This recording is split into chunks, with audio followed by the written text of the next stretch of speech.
What is up, my friends? I am going to read to you from this book called You Can Do This. You can do this. We can do this. We can do this. Overcome, but you is really, it comes down to you. Overcoming the political divide and creating the world we want to live in. Yeah, I see. It's a little bit off this camera. There we go. That's better. Yeah, all about making sense of politics in this day and age. Whenever I check the media in Denmark, I'm like, what is going on? They don't know. They have no clue what's actually happening in the world. So I'm trying to set the record straight. This book is really for people who are confused about what's going on in the world. It's for people who have been on the left, quote unquote, the left their entire lives, but are starting to realize that not everything is how they've been told that it is, and kind of pulling it all together to make sense of it, and then looking at it through a spiritual, personal growth lens, where, like, well, if we're powerful creatures, powerful individuals who have the God spark within us, who have the power to create life any way we want, and then, like, what does that mean for what we actually need from government? Because I think we're very confused right now. We want government to do a lot of things that the government can't do. Like, the government literally has no power to do that, but it can try, and it can spend a lot of time and money and energy and resources trying to do those things that a government can never do because it's an inside job. Whoa, problem, right? You see, big problem. Because then, like, it's like one of my sayings is, there's not enough energy in the world to prove a lie. Like, if you have a lie in your head that says, like, I'm not good enough, it's a lie. And so you're going to try to prove all you can that A, you are good enough, and B, that you're not good enough. Like, your mind is literally going to try to prove both of those things. And it's gonna compensate. Like, when trying to prove that you're good enough, it's gonna try to do all the wrong things. It's gonna compensate by doing the things that you think is gonna make you good enough, but it won't, because underneath it all is a lie. And you can just expend all the energy in the entire universe, and it's still gonna be a lie. And that's kind of a lot of what the government is doing.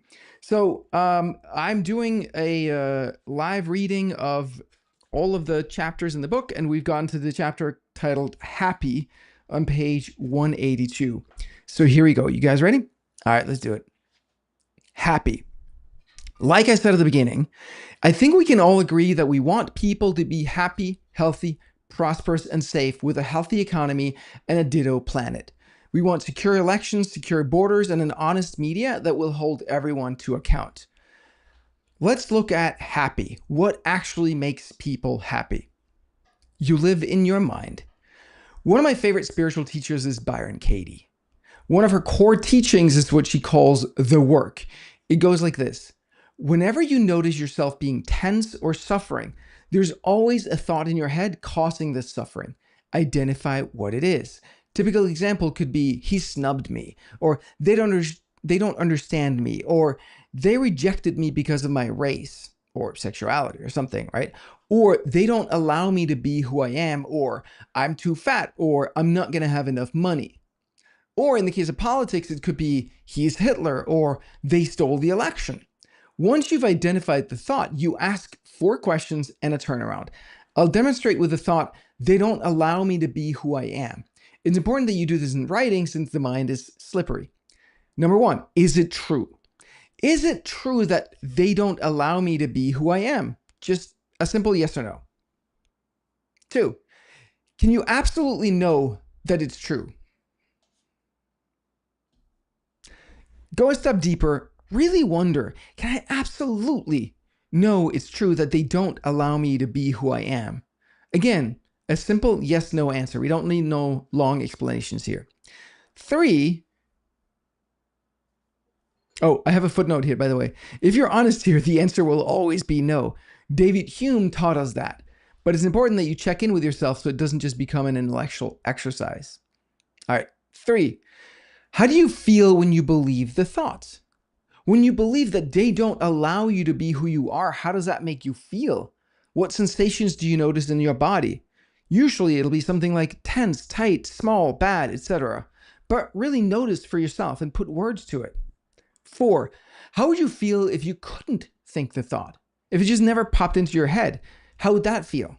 Usually expand it, light, free, joyful. But again, notice for yourself. And then number 5, the turnaround.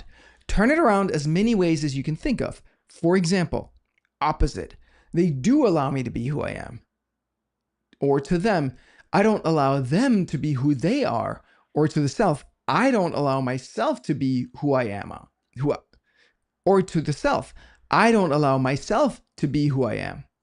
For each turnaround, come up with at least 3 examples of why that's as true or truer than the original statement. What I love about Byron Katie is that she bridges 18th century Scottish philosophy with spirituality. It's timeless. It's inarguable. Both of my left brain and my right brain side, both... I think it's a little complicated sentence. Both my left brain and my right brain loves it. And when you stop living in resistance to what is, when you fully embrace the truth that any belief you have that the world should be different from what it is a lie that causes suffering, you end up with joy and freedom. Joy and freedom is our natural state, is our birthright. No one can take it away from us. Literally, no one has the power to take your joy or your inner freedom away from you. Only you can let them do that. It doesn't mean there won't be pain, but pain and suffering are not the same. Pain is what it is. Pain doesn't make the joy go away. Only the resistance to the pain causes suffering. Only the thought that anything should be different than it is causes suffering. Sidebar, by the way, I went to the Wisdom 2.0 conference several times, both in San Francisco and also here in New York City.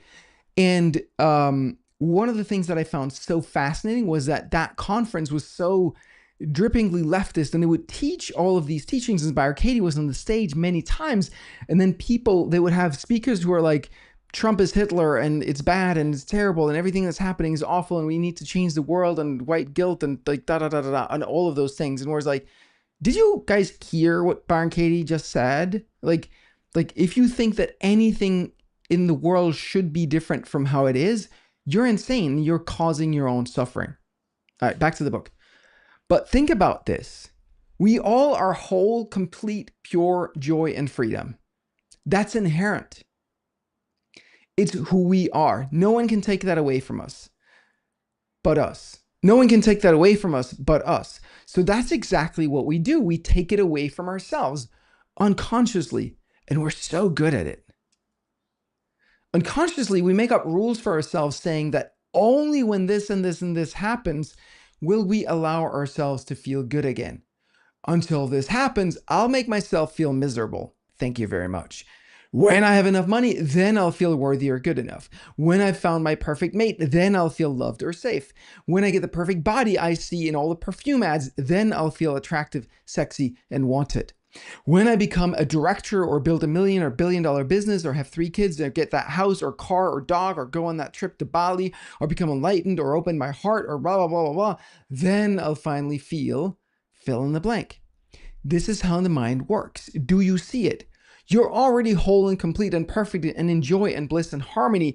Then you make up a rule that says you can only allow yourself to feel your true nature when these conditions are met. And then you keep stressing yourself to get there. And the second you get there, what happens? You celebrate for just about 12 seconds, and then you make up a new rule about another condition. And then you make up a new rule about another condition that needs to be met. And then you make yourself feel like shit again. It's absolute insanity, but it's how most of us live life. But it gets worse. Because the reason that you have a rule that you will not allow yourself to feel this feeling until this or that happens is because unconsciously you're afraid of letting yourself feel that. As a kid, when I was happy, it would trigger my dad's anger, and that would terrify me. Unconsciously, I learned that happiness equals death. Survival equals not being happy, at least not on the outside. If someone pointed out to me that I was happy, I would get sad instantly. Let me just rewrite that a bit.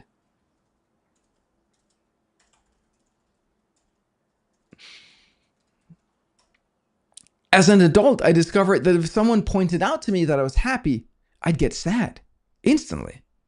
So when I had another rule that said, when I build my dream business, I can be happy.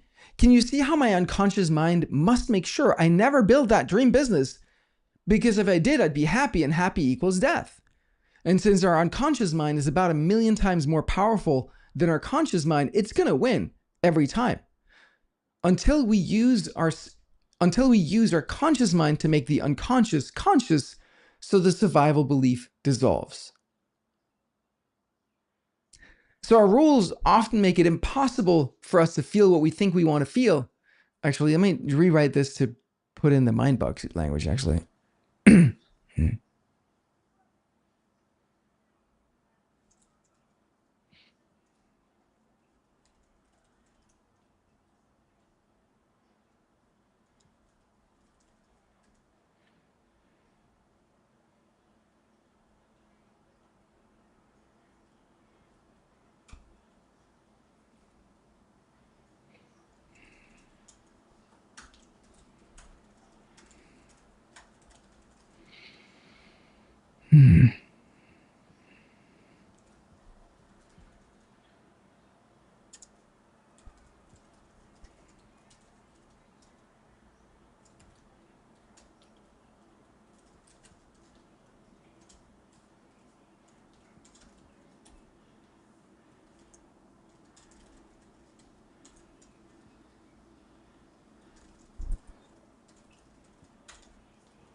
All right. All right. So I just made some edits here. Here we go. So when I had, okay, let me start from as an adult. As an adult, I discovered that if someone pointed out to me that I was happy, I'd get sad instantly. I call these mind bugs. I call these beliefs mind bugs. So when I had another mind bug that said, when I build my dream business, then I can be happy. Can you see how my unconscious mind must make sure I never build that dream business? Because if I did, I'd be happy, and happy equals death. And since our unconscious mind is about 1,000,000 times more powerful than our conscious mind, it's going to win every time. Until we use our conscious mind to make our unconscious mind bugs conscious, so the mind bug dissolves, they will, as Carl Jung said, determine the course of our life, and we call it fate. So our mind bugs often make it impossible for us. So our mind bugs often make it impossible for us to feel what we think we want to feel, or to achieve what we think we want to achieve. That's big. And the sidebar here, and I may cover this in a minute, but the sidebar here is that it's big because we want the government to do something for us, that we have a mind bug, that we have a belief that says that we can't let that happen. And then when it doesn't happen, we want the government to do more to do that for us. But it's all inside our mind, and it can't be fixed, right? You see how this works. And so the government can just get bigger and bigger and bigger and bigger and bigger and more bloated because it's trying to do the things, or they're pretending like they're trying to do the things that they can never do. And meanwhile, like they just take more and more of our money to try to do this. It's insane. All right, back. Falling in love. Take falling in love. We probably all had the experience of falling in love. And most have had the feeling of falling out of love too. Divorces are common. What's happening here? What happens is that we've disowned parts of ourselves. As kids, all of us made a pact with our parents or other primary caregivers. I will be what I think you want me to be in exchange for you keeping me safe. Instinctively, as babies, we know that we're helpless, defenseless, completely dependent on the grown-ups. So we will morph ourselves into whatever we believe we need to be, so we'll be loved, i.e. taken care of, i.e. safe. That involves not being the things we believe we're not supposed to be. And of course, this is all unconscious, and it happens before we have language. This is why I love body SDS, the body therapy system from Denmark, because the body never lies. And through the body, we can get to the deep subconscious stuff. Let me actually just continue with the lingo here. Because the body never lies, and through the body, we can get to the deep unconscious stuff, and we don't even have to know the story. It's It just dissolves and we find ourselves more free, more at peace, and more joyful. When we fall in love with another person, two things must be present. One, the person we fall in love with expresses the person we fall in love with expresses the part of themselves that we have disowned in ourselves. We get to live out that part vicariously through the object of our attraction, and it feels exhilarating and exciting. This is why we say things like, "You complete me." We're literally being reunited with our own disowned parts. Two, and this is the rub, they must also represent the aspect of our caregivers that caused us to disown this part of ourselves. The critical aspect in them that judged us and made us feel wrong. Why? Because it brings an element of danger to the situation. The danger is what arouses us. If it was all easygoing, it wouldn't be exciting. This is also why most relationships eventually get to the phase of, "You're just like my mom or my dad." They literally are. If they weren't, you wouldn't have fallen for them. I believe we're wired this way exactly so that we can work through these issues. It's an opportunity for you to heal your relationship with your own internalized critic. Reclaim your disowned parts and grow up to become a healthy, mature adult who can have a healthy, functional. All right, let me redo that sentence. I'll retake that paragraph. I believe we're wired this way exactly so that we can work through these issues. It's an opportunity for you to heal your relationship with your own internalized critic, reclaim your disowned parts, and grow up to become a healthy, mature adult who can have a healthy, mature, functional relationship. Or, you could divorce their ass and hope for better luck with the next person, only to discover you're the constant and the new person reminds you of your ex. Choice is yours. The point is, joy, wholeness, freedom, they're there the whole time. It's just that your beliefs, aka your rules or mind bugs, are keeping them away from you. And all this while you think it's other people doing it to you and you want them to stop doing it. When it comes to politics, this is still true. I can talk about how the blob is enslaving us, and I can have absolute inner joy and freedom at the same time. Because while they can exploit me financially, even throw me in jail or in the gulags, they cannot take my inner freedom or joy away unless I let them. Relationships. Healthy relationships are a crucial part of what makes us happy. So I wanted to call special attention to this topic. Healthy relationships are crucial for physical health too. When you drive out of LA from Santa Monica towards Malibu on the Pacific Coast Highway, you'll see on your right the famous Getty Villa. It's an unbelievably beautiful and impressive estate owned by the late J. Paul Getty, an American oil tycoon and one of the wealthiest people of his time. In today's dollars, he'd be worth around $30 to $35 billion. He had 5 failed marriages and lived the last 18 years of his life alone. He said that he'd gladly give up all of his wealth for one successful marriage. When it comes to relationships, especially that of a spouse or a life partner, this is probably the most challenging aspect of life. Like Ram Dass famously said, if you think you're so enlightened, go spend a week with your family. Relationships challenge us because they bring up all of our baggage. When it comes to romantic partnerships, we only fall in love when the other person represents 2 aspects of ourselves at the same time. We just covered that. I don't know where I'm going with this. So editing a book is super hard. And I guess I missed this piece that I'm basically kind of saying the same thing.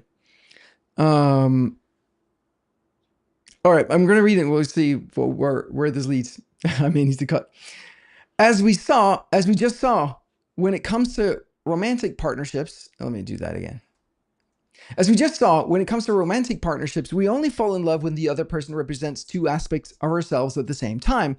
1, an aspect of ourselves that we've disowned, and 2, an aspect that reminds us of the person that caused us to disown parts of ourselves.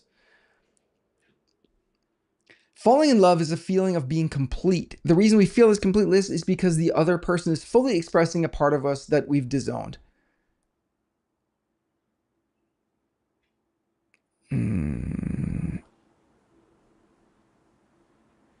All right, so then I'm going into more detail on this whole piece. I don't know, like it needs some editing, but I'm just gonna read it and then we'll This is the book as it is.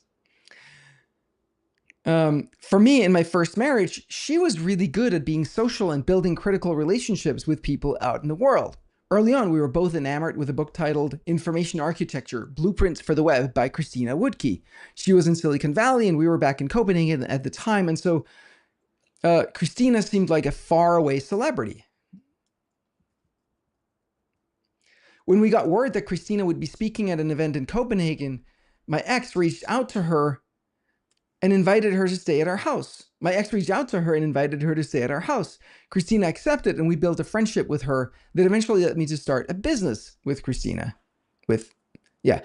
Christina accepted, and we built a friendship with her that eventually led me to start a business with her. I, on the other hand, was totally introverted. I got really good at computers because I was scared of people. It's funny looking back on now because I'm pretty social and I'm a coach and mind debugger who works with people in the most intimate and connected way. But back then, that side of me was completely disowned and I lived inside a little den that I built inside my own mind. Because of this, seeing Caroline,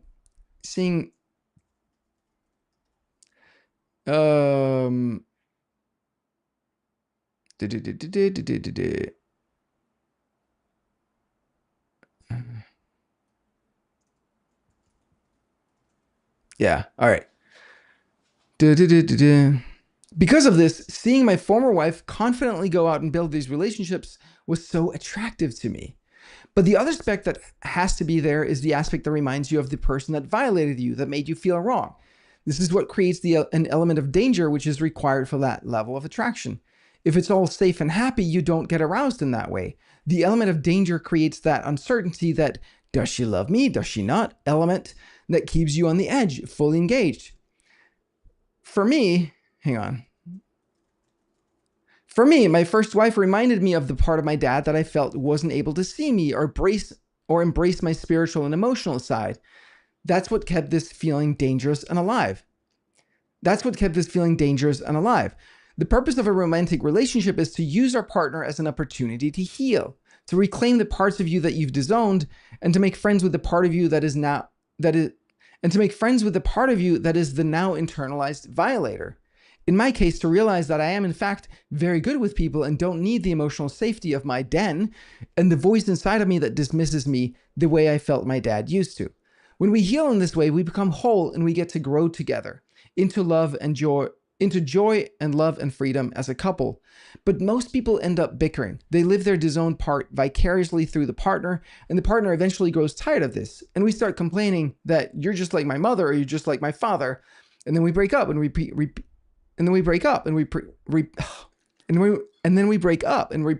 Holy shit. And then we break up and we repeat the exact same pattern with a new partner. And on it goes, just like it probably did for J. Paul Getty. Because what was the constant in all of his relationships? Himself. The opportunity in your romantic relationship is to be allies in healing your childhood. The opportunity in your romantic relationships is to be allies in healing your childhood trauma and overcoming the dysfunction of your family of origin. I think it's fair to say that most of us grew up in fairly dysfunctional families, and as Gay Hendricks once told me, the greatest accomplishment a human being can make is to free themselves from this dysfunction.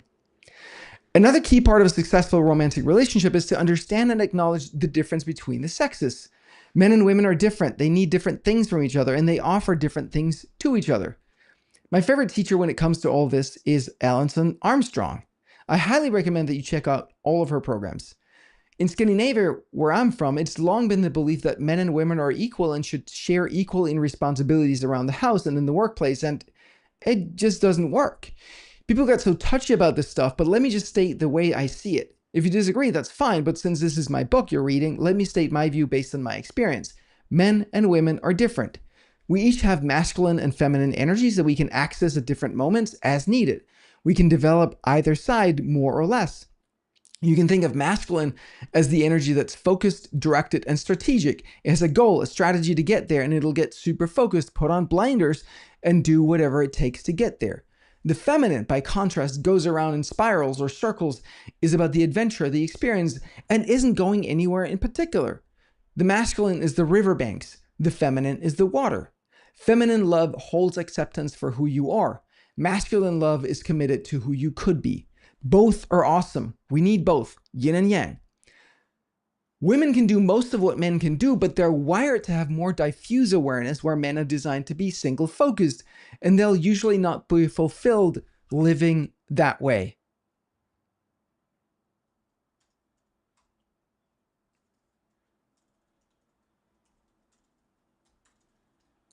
Yeah. Let me just see how much is left of this chapter, because I do have a deadline. Okay. I have to start. Let's see how far we get. Okay.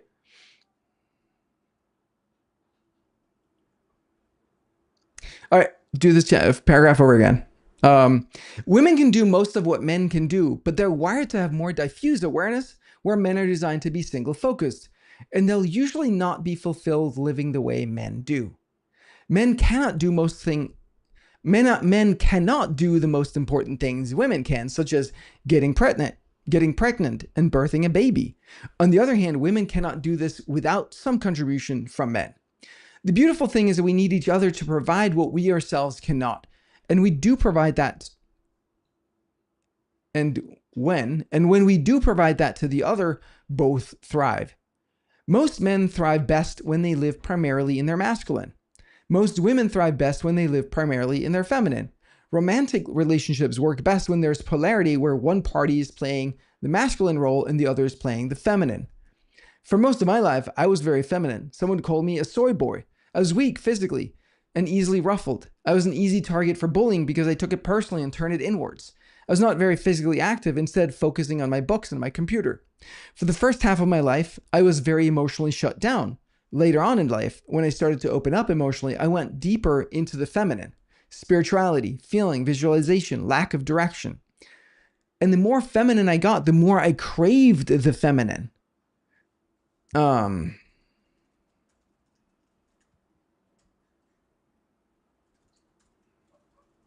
right, rewriting this a little bit. And the more feminine I got on the inside, the more I craved the feminine. Yeah, and the more feminine I got on the inside, the more I craved the feminine on the outside. I would wear leather jackets and chains and torn jeans in an attempt to feel more masculine, but I couldn't get my need for the feminine fulfilled because I wasn't the masculine energy that would attract it. I'm just going to close the window. It's getting a little windy out there. Oh. Looks like the marathon's all wrapped up. Maybe it'll be another way. We'll see. But I couldn't get my need for the feminine. But I couldn't get my need for the feminine fulfilled because I wasn't the masculine polarity that would attract it. It was only later when I started to really heal the wounded boy to build my body physically and to intentionally cultivate my masculine side that I was able to find balance and get my need for a feminine partner met. Victim mindset. I believe one of the more insidious forms of child abuse is to teach our kids that they're victims, that they're oppressed, that the system is rigged against them, and there's nothing they can do about it. That may sound shocking. Child abuse is a strong word. What if people really are oppressed? What if the system really is rigged against them? It might very well be true. In fact, I believe the system is heavily rigged against all of us. But if you believe that you're a powerless victim who will never get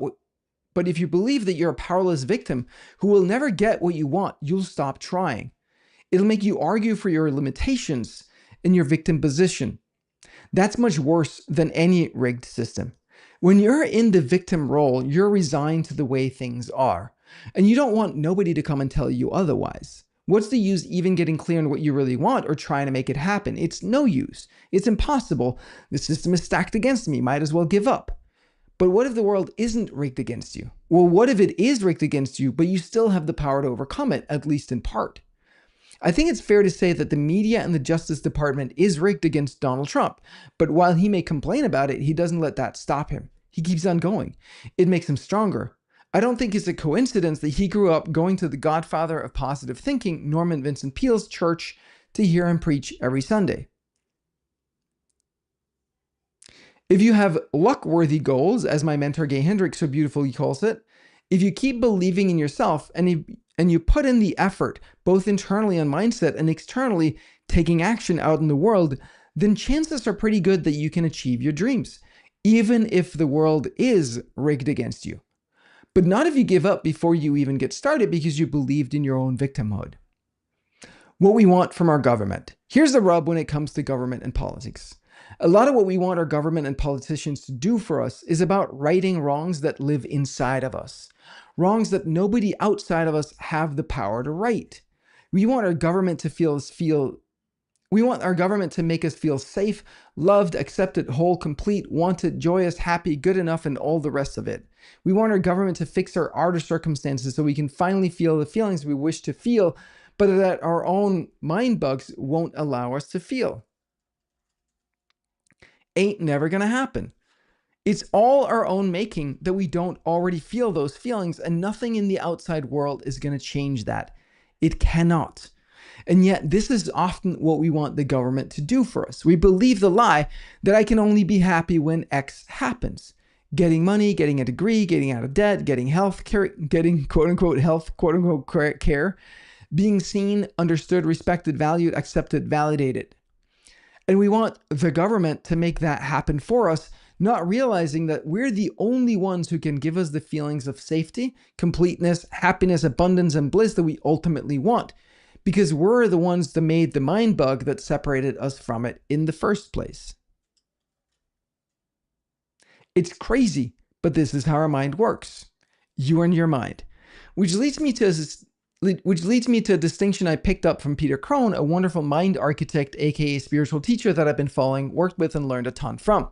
He says your mind is the space within which you live.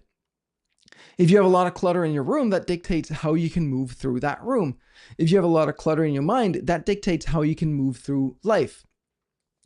Do you have a lot of false or negative beliefs about yourself or the world around you?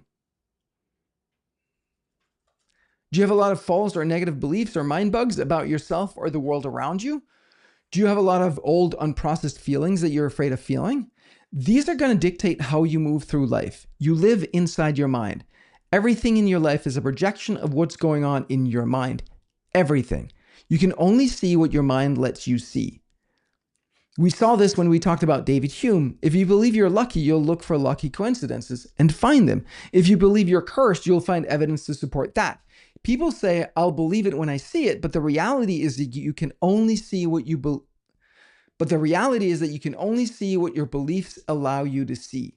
First, you have to believe, then you'll be able to see it. Filters. We all have some very core beliefs that are unconscious that get installed way before our brains are fully developed. We all have some very core beliefs that are unconscious that get installed way before our brains are fully developed and which shape our entire world.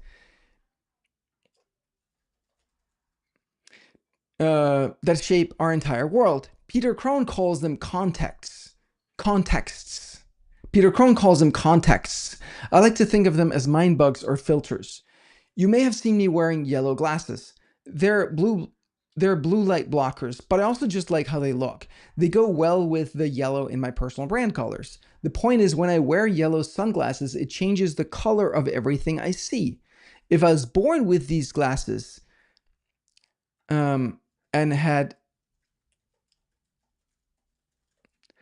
I was born with these glasses and had never experienced not wearing them, that would be how the world looked to me. I wouldn't know anything else was possible. That's how these filters, that's how these mind bugs affect us. Mind bugs are core beliefs about ourselves, such as, I'm not wanted, I'm not enough, I'm not safe, or I'm in danger, I'm not loved, or I'm not lovable, I don't matter, I'm wrong, I'm not special, I'm different, I'm bad, I don't belong, I'm not free. Notice how some of these contradict. For example, one person may believe that I'm not special, and another person may believe I'm different, and both may cause them to suffer. And both may suffer. As a coach, one of the things I help my clients with is identifying these core unconscious beliefs, because once they become conscious, they stop having power over us. When we look closely, we start to see how ridiculous it is to think I don't matter. Like, who gets to decide? Like, who gets to determine that? Matter to whom? What does it even mean to not matter? It's nonsense. After you become aware of it, the thought will stop. After you become aware of it, the thought will still pop up from time to time, but each time you notice it, it gets weaker and it stops having power over you. And stops having power over you. When you fully internalize that the thought is not true, you're free. You live inside your mind, and to the extent your thoughts cause suffering, you live in a prison of your own mind. Each time you question a painful thought, you take another step into freedom. When I coach business clients, they usually come to me thinking they're dealing with some strategy or tactics question, but it always comes down to the beliefs in their minds, but only every time. That's what makes it so fun and rewarding. You don't just solve this one business problem, you unlock new freedom in all areas of life instantly. And the business problem usually sorts itself out right after. All right, my friends, that was it for today. We got through the chapter titled Happy. So next time we're going to do Healthy. We're going to talk about health. That is the next one. Here we go. Thank you for watching and being part of this journey. I appreciate you very much. I will see you next time. Bye-bye.